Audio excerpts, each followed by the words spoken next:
Hey everyone, so today I've got something super interesting to talk about. If you've ever found yourself overthinking every little decision, or maybe you've made a snap judgment that you regretted later, well, grab a seat because we're diving into Thinking Fast and Slow by Daniel Kahneman. It's a game changer. Now, Kahneman breaks down how our minds work into two modes, System 1 and System 2, and trust me, you're going to want to know which one you're using. Segment 1, System 1 Vs. System 2. Let's start with System 1, your brain's intuitive superhero. It's fast, automatic, and totally unfiltered. You know those times when you've just met someone and immediately thought, yep, I don't like you, that's System 1 at work. It believes in stereotypes and relies heavily on gut feelings. But here's the kicker, while it's efficient, it can lead us to make mistakes. Ever ordered a food that looked amazing on the menu, only to find out it tasted ... well, let's just say that wasn't what you were craving. Yup, System 1 strikes again. Now, on the flip side, we've got System 2. This guy is the analytical thinker. He's the one sifting through facts, weighing pros and cons, and making decisions like a chess master. But he's also lazy. Seriously, he'll do anything to avoid thinking too hard.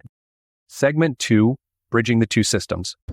Okay, so here's where it gets juicy. We need both systems to function effectively in life. Imagine combining them like a dynamic duo of your brain. So think about it, a quick first impression courtesy of System 1, but then a moment to pause and let System 2 take over when it really counts. Like that time I almost bought a car just because it was red. Totally a System 1 decision.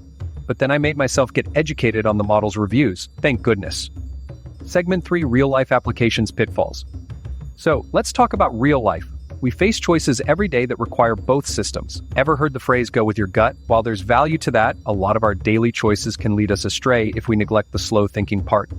Kahneman also dives deep into cognitive biases, those annoying shortcuts our brains take that can mess with our judgment, like the anchoring effect, where the first piece of information we receive sticks with us, no matter how irrelevant. And don't get me started on confirmation bias, believe me, I've been there too, only seeking out information that supports what I already thought. It's like getting trapped in a bubble.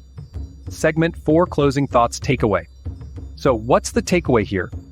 It's all about awareness. If we can recognize when we're operating on System 1's autopilot, we can slow down, take a deep breath, and switch on System 2 when making important decisions, whether it's in relationships, careers, or personal growth.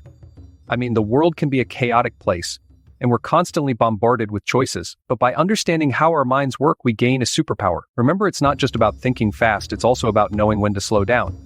If you found this valuable, make sure to hit that like button, subscribe, and let's keep this conversation going. What's a time you wish you'd slowed down and thought it through? Share it in the comments below. Thanks for tuning in, everyone. Keep those brains sharp, and I'll catch you in the next video. Stay curious.